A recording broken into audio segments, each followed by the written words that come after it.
Fala galera, aqui é o professor Leonardo Careca, show da Química, onde nós vamos fazer um conjunto de duas aulas, onde nessas duas aulas, professor, nós vamos tentar ensinar para você, aluno, como estudar. Que audácia é essa, professor? Não é audácia, é um sistema onde a gente usa para a nossa vida, não só para o Enem, como para vestibulares, concursos públicos e qualquer outra prova que você necessite fazer, certo? Então, nesses dois blocos eu quero trazer para vocês informações básicas, mas que são essenciais para você não só começar a planejar os seus estudos, mas para efetivá-los de uma maneira real e que te possa trazer resultados. Acompanha aí, Careca, show da Química. Ha! Não deu certo comigo, não dá certo com ninguém! Então fala galera, vamos dar início aqui. Os alunos sempre me perguntam no cursinho, professor, como que eu devo estudar? Qual que é a maneira correta de estudar? Maneira correta de estudar é meio complicado eu dizer para você que é X, Y ou Z. Mas eu quero que nessa aula aqui você entenda primeiro, nessa primeira parte da aula, professor, desse nosso primeiro vídeo de um total de 2, que o estudo, professor, filosoficamente falando, eu entendo como algo que é constante na vida.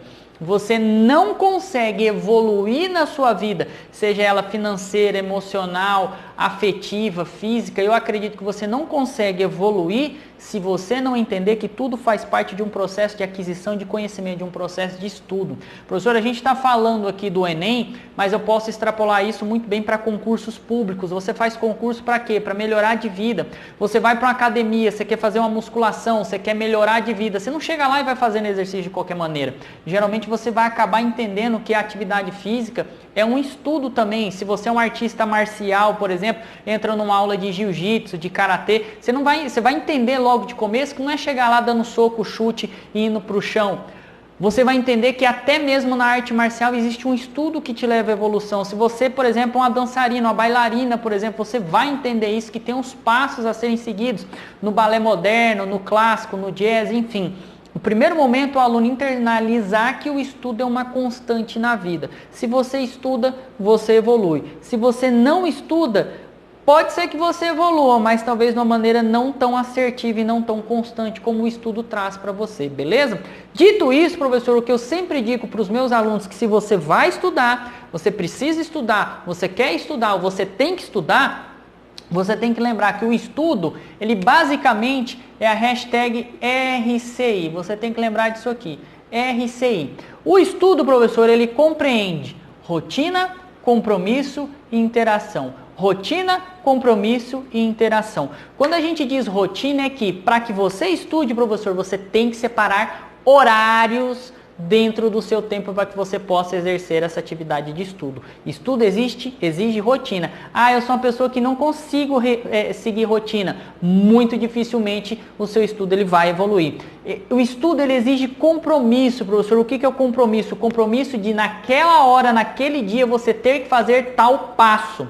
Compromisso significa você fazer o que tem que ser feito e muitas vezes o que é indicado por outras pessoas. Então, se você é aquela pessoa que confronta sem falar, mas eu não concordo, eu não quero, eu não vou fazer isso, se você não tem um compromisso com aquilo que deve ser feito, professor, muito possivelmente também você é uma pessoa que vai ter dificuldades com o estudo. E por fim, a interação. O que é interação? Eu digo isso para um perfil bem específico de aluno. O aluno que ele acha que é autossuficiente, o aluno que ele acha que ele é autônomo, o aluno que ele acha, eu digo novamente achar, ou que ele acha, ou tem muitas vezes a certeza errônea, de que ele pode dar conta de fazer tudo sozinho. Existe sim, professor, certos níveis de autonomia. Você tem a playlist lá para você se identificar como aluno, aquele aluno mais autônomo, nível avançado, nível 3. Mas, professor, muito certamente esse aluno ele não dá conta de fazer sozinho. O que é interação, professor? Interação é você estar em contato, seja online, seja presencial, com pessoas que têm o mesmo foco, o mesmo objetivo, que podem te ajudar. É o que Vygotsky falava lá na educação de zona de desenvolvimento proximal. Então eu digo que isso não vale só para o Enem, isso vale para a vida. Você, por exemplo, vai treinar jiu-jitsu. Você vai ficar treinando depois de um certo tempo só com faixas brancas? Claro que não, você precisa treinar com alguém que é mais graduado que você. Se você é roxa, com uma pessoa que é preta. Se você quer uma pessoa já faixa preta, com uma pessoa que é primeiro, segundo dan. A mesma coisa é a interação com seus colegas, a questão do meio, né? Você vai interagir, se você é praticante de artista marcial, com alunos, ou melhor dizendo, desculpa, com pessoas que não gostam, por exemplo, de UFC, Isso é só um exemplo esdrúxulo, mas vamos lá. Vamos partir para o Enem. Você que é um aluno que está focado para passar numa federal, para passar no FMT, que está focado em estudo, você vai ficar interagindo com colegas que só tem foco para o movimento sextou, que só querem saber de tomar tereré a tarde inteira e na sexta-feira, sábado, ir para balada e não estudar? Então observe, não estou dizendo para você comparar as pessoas, eu só estou dizendo para você entender que existem certos tipos de interação. E a mesma coisa vai acontecer na sua faculdade. Se você passa por um curso de Direito, professor, muito possivelmente você vai ter interação com o pessoal do Judiciário, MP, Defensoria, advogados. Não significa que você vai deixar de ter a interação com a galera do skate. Você só precisa entender que se você vai evoluir no estudo do Direito, não vai ser com a galera do skate.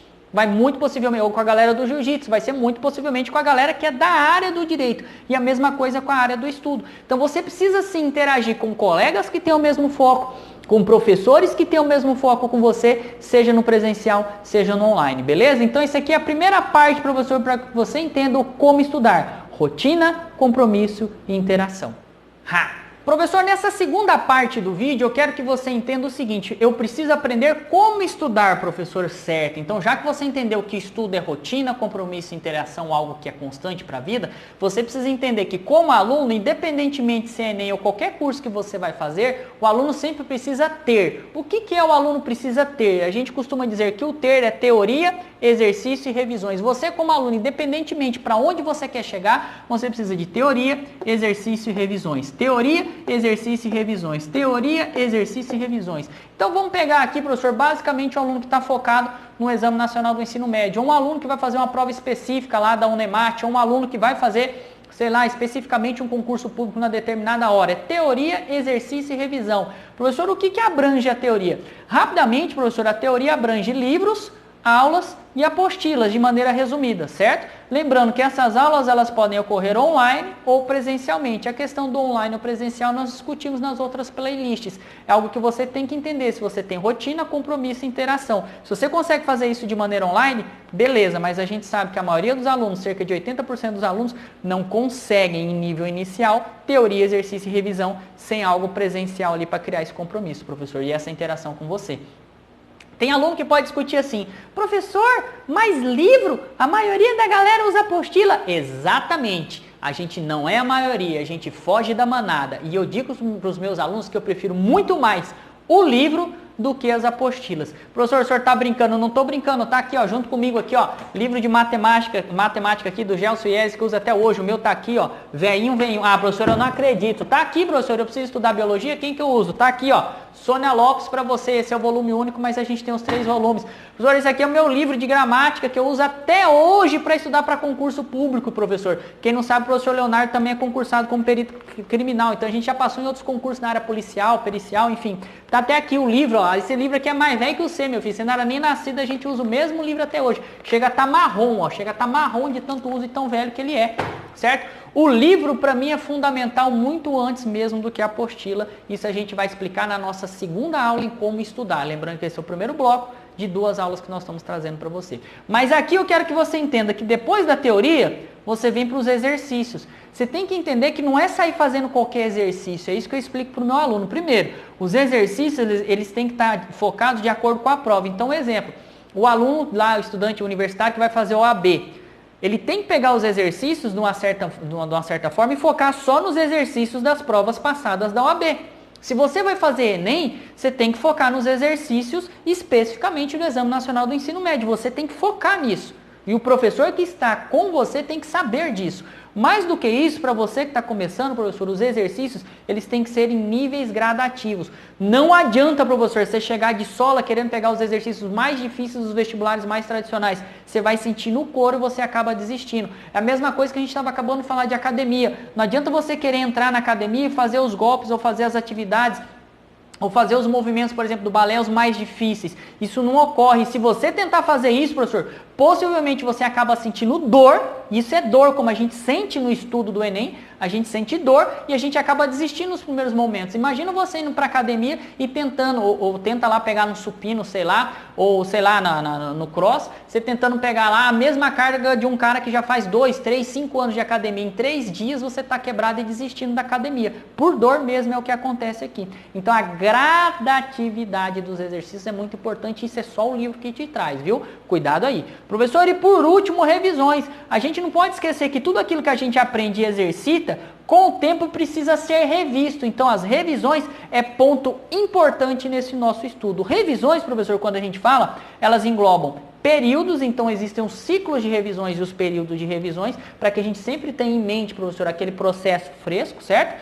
E revisões são necessariamente, fundamentalmente feitas com caderno. Quando você copia, você aprende 2 vezes. Por isso que muitas vezes quando a gente está estudando com um livro, a gente carrega um caderno para as anotações, porque essas anotações vão ser fundamentais nos nossos processos de revisões, beleza? Galera, essa é a nossa primeira aula de um conjunto de 2 aulas, onde eu vou tentar trazer para você aqui um drops sobre passos básicos e metodologias básicas para estudo, beleza? Então curte aí, Careca Show da Química, como diz Gustavo, não dá certo comigo, não dá certo com ninguém. Não deu certo comigo, não dá certo com ninguém.